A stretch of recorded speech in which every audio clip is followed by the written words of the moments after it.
Hi witches, so today's video is going to seem a little bit shorter, but it has a lot of really great content. So basically today we're going to be talking about, and I'm going to walk you through enchanting a piece of jewelry to protect you. All you're going to really need is your piece of jewelry, an obsidian crystal, and some salt. So I'm going to walk you through the steps now, and then at the end of the video I'm going to show you an actual ritual working that I did in order to create a protective piece of jewelry. And I'm going to not have a voiceover on it or anything, because this is like a real ritual working. It's very personal and very special, so I hope you guys don't mind me sharing that, but I think it really gives you a good example of what you can do in order to enchant a piece of jewelry. So step number one, you're going to cast circle and call on your guides or deities just like you usually do for a ritual working. Whatever that technique is, go for it.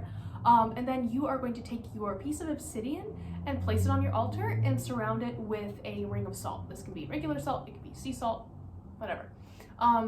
Place your jewelry on the piece of obsidian and charge the jewelry with the intent to be protected from harm. If you work with any gods or deities, right now is the time to ask them to bless your talisman, your amulet, whatever, and help you with this working.